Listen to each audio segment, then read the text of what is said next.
Hello, everyone, and welcome to another edition of Can You Hear Me? I'm Rob Johnson, president of Rob Johnson Communications. We thank you for being with us. And I'm Eileen Rochford. I'm the CEO of the marketing and strategy firm, the Harbinger Group.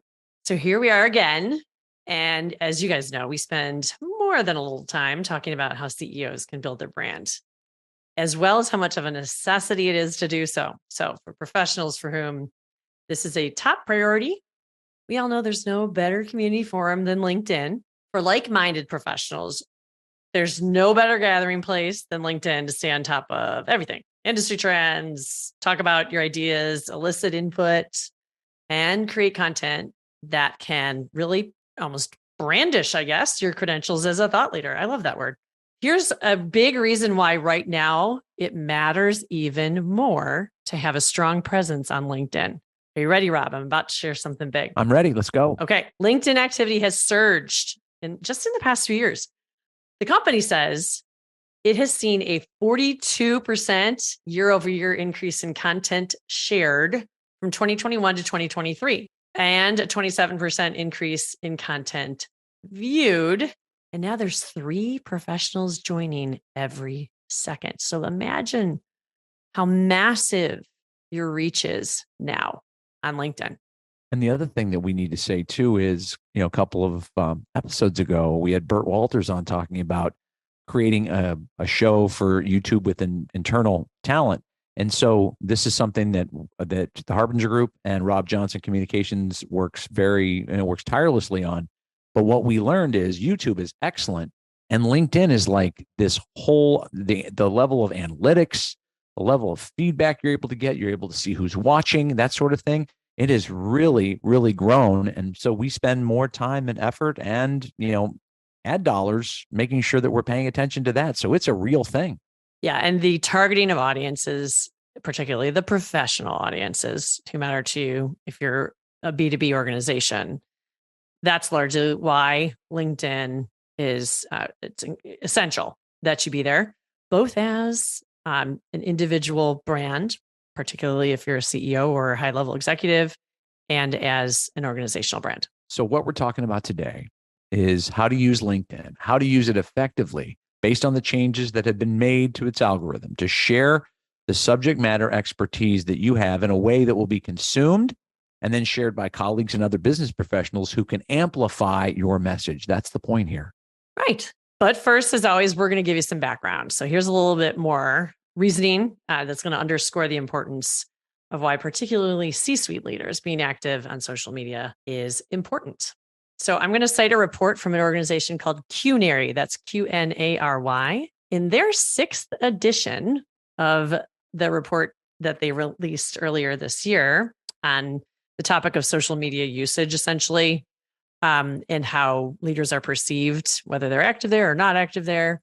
It's a really good report. We'll put the link in the show notes, but it stated that 80% of the about 2,200 respondents worldwide had a positive view of executives who were active on social media. And 62% of the executives who were queried said using social media to establish their professional profile is important to them.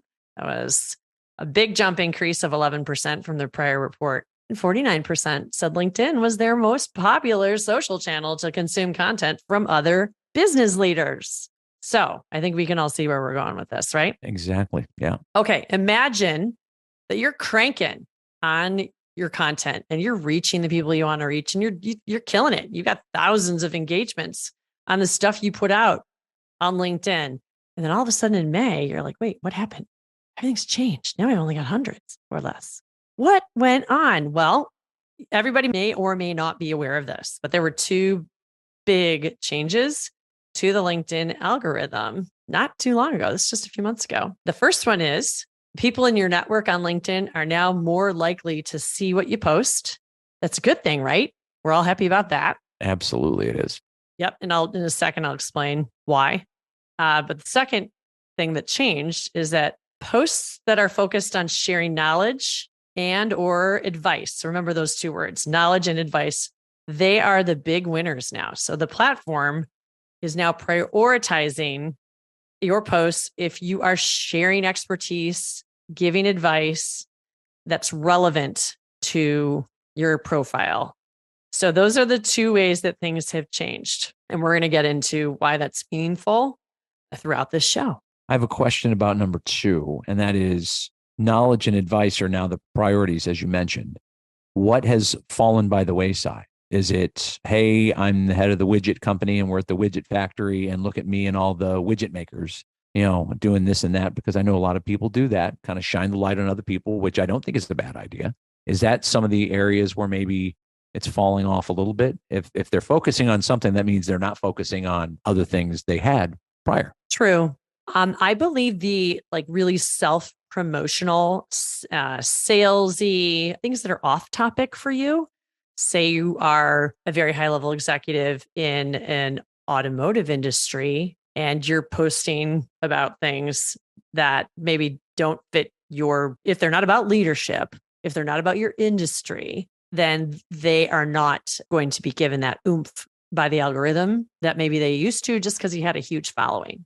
Fair enough. That might be the best way to explain it. Yeah. Again, I'm no expert on this, but I have been reading about it like mad and seeing the difference that's happening to executive profiles that we help manage and improve. And I will also mention that there are a number of shows from other super duper experts that feature even directly executives from LinkedIn that we'll link in our show notes here, and a couple of blog posts that go into a lot of more technical explanation of how the algorithm changed as much as you can find, because LinkedIn's pretty secretive.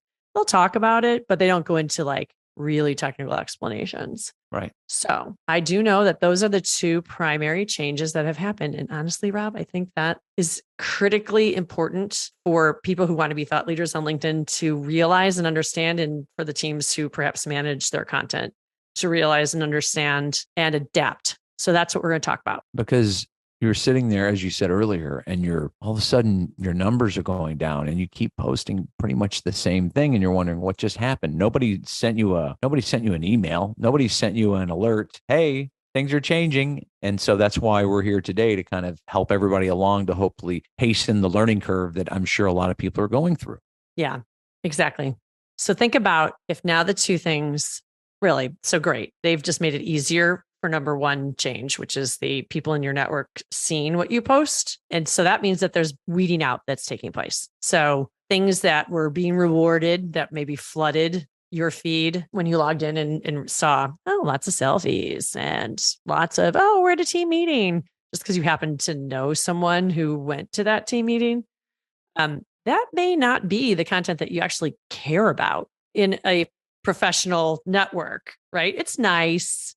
It's like, I remember working with so-and-so. It's so nice to see them. I'm glad they're doing well. That's great, but it's not your primary purpose for being on a LinkedIn platform. And frankly, that's not your primary purpose as a thought leader on LinkedIn either. So it's nice that cleaning up and that weeding has been done, and that LinkedIn paid attention to the feedback that they were getting either through surveys or unsolicited.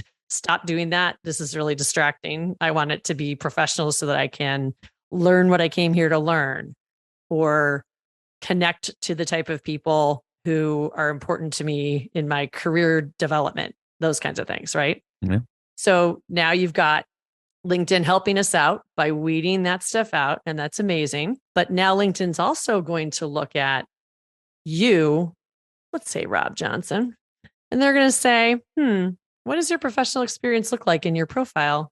Is it connected to the things you're now posting about and wanting to share on LinkedIn? Do you have a valid position to be, say, an expert or have credibility on the knowledge and advice that you're sharing? And if the answer is yes, and very clearly so, instantly your content's going to get greater visibility. And that's the secret place, not secret, but that's the special place where you're going to be able to reach people outside your network. And I think a lot of us who are on LinkedIn do have that in probably our top 3 goals, not just any person outside of our network, but specific people. So when we're writing about our areas of expertise, like you and I are right now, Rob, we're talking about thought leadership and how to advance it successfully on a social platform that's for business professionals, because we give guidance on this every day and topics related to what we're talking about today. We're giving guidance on it, and we're also living it as people that are trying to put forth some thought leadership of our own. So this is a great reminder for everybody about the changes, and it's also good for us to sort of remember that things are changing and we need to adapt to it as well. So a lot of resources we tapped into when researching this topic indicated that all roads professionally lead to LinkedIn when it comes to executive presence and subject matter expertise. In fact, Gray Matter Marketing, which will also be in the show notes, highly recommends LinkedIn because it has nearly 1 billion users who are professional members. You said, what, 3 people join a second? I mean, that's incredible. It calls thought leadership one of the most effective and inexpensive ways to show expertise in solving problems. It also goes on to say that most CEOs aren't spending enough time in developing, publishing thought leadership content. So these are things that we really need to consider, that it's such an obvious place to go to really, and use the word brandish earlier. I'm going to use it too. Your thought leadership, but also, are CEOs doing enough? And I'm sure the CEOs that may be listening are saying, oh my gosh, I have to go find a few more hours in the day. It's like, no, you need to just better align your team to be pushing out the things that are important to you. So they give they give 10 things. I'll just kind of zip through them quickly. How you position yourself as a thought leader. So you need to optimize your LinkedIn profile. That means keywords, services you provide, obvious things that are right in your proverbial wheelhouse. Engaging and connecting with other thought leaders in your industry, creating cross-promotional content with other thought leaders. So they have something, you have something, and then you say, hey, we should kind of go in together and make that happen. Stand up for the things you're passionate about that align with your company's strategic intent. So whatever's on brand, as it were, make sure you're sticking to that. And then you want to curate a diversified feed using the 4-1-1 rule. That is, you share into 3 types: 4 pieces of curated content shared from external sources, 1 piece of original content produced by you, and 1 piece of promotional content that is aimed at growing your business. It's all a message. That's the 4-1-1 thing. Post updates about your company or reshare company posts. Add perspective and value to every post. So you see a post, you have something to add to it. It's on brand. It's something that where you spend your time and energy. You should be jumping in. And then consult with your internal teams to create that content. We were just talking about finding the extra time to do it. It's going to amplify your company's messages. So you are going to beef up everything they do. If you're a leader in a company and you weigh in on something in sort of a minor way, or you're going to create something unique, this is your chance to really help with that thought leadership. And then use hashtags to make it easier for other LinkedIn members to find and follow the content that you are creating. That makes a lot of sense. And then use the feature section. This is part of the creator mode to highlight articles, podcasts, and other linkable content to validate your expertise. Now, you could always link, can you hear me? You don't have to. We appreciate it. No, that would only be relevant to us. Okay. Right. If it was, and if this was on LinkedIn right now, LinkedIn would be like, oh my God, that's a shameless plug and we're going to knock you down. So don't do that. But it's relevant to our expertise. So maybe not. Yeah. No, it is. It is. Yeah. Okay. That is some great advice. And I always love reading the Gray Matter Marketing blog. They do some super sharp writing and they're always right on with big things that we should be paying attention to. So thanks for the summary. I will link to that blog too in our show notes for sure. I will just add 1 point because that was a long list. So think about this. You said that Gray Matter noted that CEOs aren't spending enough time and developing and publishing their thought leadership content. We all know why, because it's really hard. Even if you have a team backing you, you still have to be involved. It's not something that you can totally outsource. So it's difficult, right? So I'm just going to say this. For the time that you scrape together when you're an executive to be able to write thought leadership stuff for LinkedIn that's totally on target, fits your credibility, fits your expertise, or boosts your credibility, fits your expertise, yada, yada.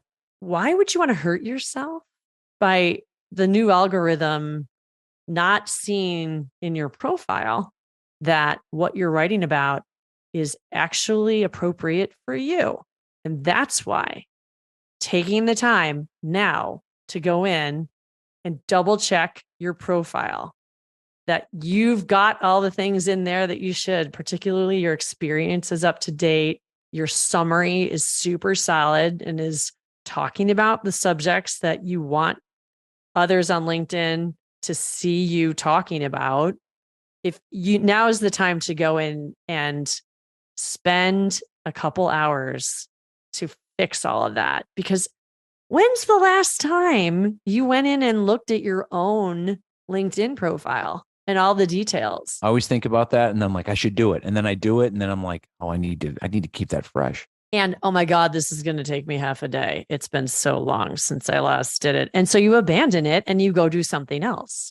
But sometimes, as you know, as a business owner, I know that I sit there and say, okay, I'm doing admin today, or I'm doing business development today, I'm doing content creation today, I'm focused on all the client work that's right in front of you. So it's a matter of saying, hey, on that admin day, you got to a couple hours, let's say, and maybe that's where you should be spending a little more time. Yeah. Just a little bit of advice. And I'm kind of reminding myself of that too. I'm saying it. So I'm like, hey, Rob, you should be doing that on your admin day.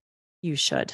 Okay, good. We're both going to pledge to that. And then we'll share our experiences having done so as a, part 2 to this episode. If you don't have time, listeners, then you can outsource this to a degree, meaning you can go and ask a member of your team. There's so many tools available very easily. Just Google it, optimize my LinkedIn profile, and you'll get some great checklists that'll help you walk it through it, or the person on your team. And they can come to you and say, I think this one, you haven't posted anything in features in like 2 years. Let's update that. Or you're not really mentioning the fact that you're talking about artificial intelligence in our industry, yet we've developed, multiple new products. You're getting the idea. So outsource it to a degree, meaning just get another person's set of eyes to evaluate what needs to get updated in your profile, because that really is going to be a problem with all of the new algorithm changes. Okay, there are a few other secondary things that I'll talk about now that the algorithm also has brought about that we should all know about. This is from Hootsuite. That's the social media management software or platform that we all adore. And we use, again, we get no sponsors from anyone, and that's okay. That's why you can believe what we're telling you. That's right. We use it. We just don't get. Yeah, we use it like mad and pay for it, like straight up, the going rate, as they say. So here's some additional tips. So first of all, make sure that everything in your profile, everything in your post is grammatically sound, because LinkedIn will absolutely label it as spam if you don't. So run it through that AI grammar checker, run it through copy.ai. Yeah. Make sure it's right so that, that thing that you spent a ton of time on doesn't get downgraded and nobody sees it. So take the time to double, triple check it and use some AI to help you out in that regard. So because it'll never see the light of day. They just like label it low quality and it gets kind of kicked to the curb. Let's see what else. Here's some qualifications, characteristics. Yeah, let's go with that. Of a high quality post. They're easy to read. It encourages responses with a question. That's a personal style thing. But if you can make it work for you, it is good. Use maybe 3 or fewer hashtags. And of course, think about those keywords that you've worked into your profile because you know that you want to be associated with that as an area of expertise. Use those keywords in the posts that you're writing. Don't be overt and repetitive, but weave them in there because they're looking for it. That's exactly what they're looking for. And what was really interesting that you just said was the hashtags, because sometimes you'll see somebody with 75 friggin' hashtags. You're like, oh my God. And what we're learning now, especially as it relates to LinkedIn, is you don't want to do 75 hashtags. You want to be being very specific and strategic about the ones you do use, and they should be aligning with what you are all about on LinkedIn. And on that note, this is hilarious. We've been testing as everybody the usage of lots and lots of different artificial intelligence tools. Mm-hmm. And recently we've run through posts that we've written through, 2 or 3 different post generators just to see how they vary and what comes back. And I'm not kidding. holy emojis and holy hashtags. Like, just look out. If you're going to use a tool like that, you're going to have to do a heck of a lot of cleanup because they go nutso on the hashtags, and it's actually hilarious. That's really funny. I don't think we all, before we were researching this, we have more knowledge than me. You said, "Oh, I'm not an expert." I'm like, "Well, you've researched it enough, Eileen, where you're more expert than most people are." However, as we're going along this journey of creating this podcast, we're also learning a lot of things that we're finding out maybe sometimes for the first time that we want to share with you. And so there's been a lot of things where it's like, "Oh, I didn't know that." The hashtag thing, didn't know that. Thought you just post as many of those things as you could. And it's like, nope, don't do that. Yeah. It's not only annoying, now LinkedIn doesn't like it. It doesn't like it. Yeah. So aside from if being annoying is not a good enough reason not to do it, just remember the people that are in charge of the algorithm are like, no go, no. They figured that out. That's good. Yeah. So as we end the near the end of the podcast, we want to give some good advice, as we always try to do, that will help you on this LinkedIn journey, these changing rules, as it were. And we found some strong tips on Smart Carrot, the Smart Carrot website. That's carrot with a K. Yeah. And it's one word too. Smart Carrot smushed together. It is one word, Smart Carrot with a K. Don't forget the K. So, and I'm not going to go through like 8 or 10 of them like I did earlier, but I'm going to go through a few things that are really, some of them are like, yeah, we knew that, but it may reinforce what you already knew. So first of all, define your area of expertise. You're the expert. You always have to remember that you are the expert, and you have your lane that you need to stay in. And I remember early on in my career, I learned, I want to do this. I want to try that. And then I learned communications is my lane. Anything related to it, as long as I'm in my lane, that's fine. That is your area of expertise. That's your unique value proposition. That is you being authentic and telling a story, even though there may be other people in your field. The angle that you're taking from it is unique to you. And so you need to make sure that area of expertise is defined when you're in LinkedIn. It says, and then this is generating stellar quality content. No pressure. All you got to do is just generate top level, top notch quality content, and people will love you. And it's like, well, yeah. I mean, who doesn't want that? So that's not a duh, but it's like create something great. No pressure. Go do it. Here's something that's really actionable, and it relates to making video content available to your audience. 57% thought a thought leadership program assists in little-known business to curate their awareness, and they say video marketing is a huge component of that tool, and it's something everybody needs to think about, because we know, and I said it multiple times in public, in private, on this podcast, that video is king. If you needed another example, here's another example. Make sure when you can, and you can't always, make sure video is available to your audience. And then crafting long form content is a little bit better, because it really does show that thought leadership and the expertise that you have, instead of, all right, here's a blog and here's 3 sentences. Use keywords, not too many of them. Try to do that. Keeping up with the latest industry trends. That's another thing that you need to keep in mind of as well. So unless that industry knowledge is up to date, you're going to be outdated, and you do not want to be outdated. And then you want to integrate facts and research into your writings. So that's kind of what we're doing here, right? Do as I do and as I say, because we're trying to beef up this and trying to give you some real good advice that will help help you. And a couple of other quick things here. Post at a time when your followers are online. And so that maybe, are they going to be there during business hours? They're going to, on LinkedIn, I would think they're going to be there mostly during business hours, but who knows? Respond to comments or questions. So somebody responds to you, you want to engage with them, which is going to help spark engagement. And then you need to post consistently, that no matter what social channel you're on. Yeah. The more consistently you post, the better chance you're going to have. And then this last part is from Hootsuite again. So we went Smart Carrot. Now this part's back to Hootsuite. 9 a.m. on Tuesday or Wednesday seems to be an optimal time.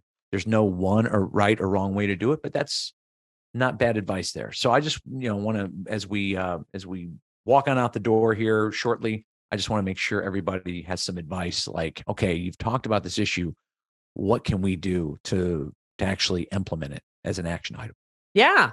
And I will add, there is a really nifty chart that shows by industry the days of the week and the times of day that are best for posting on LinkedIn. And it gets refreshed. It's a huge data analysis that gets kicked out. And I will post a link to that in our show notes too, because people should know that. Don't just take a general days of the week in time, but think about your industry because it matters for sure. It really does. And so this is a brave new world, right? LinkedIn, everybody knows LinkedIn is a place you need to be if you're a business person. And now that they've changed the algorithm, all of a sudden you're like, oh, wait, new rules on this thing that I know is important. And we're just trying to help you navigate through it. That's right. And that will do it for another episode of Can You Hear Me? I'm Eileen Rochford. And I'm Rob Johnson. We do thank you for listening. And remember, you can find Can You Hear Me wherever you get your podcasts: Apple, Spotify, Google Podcasts, and more.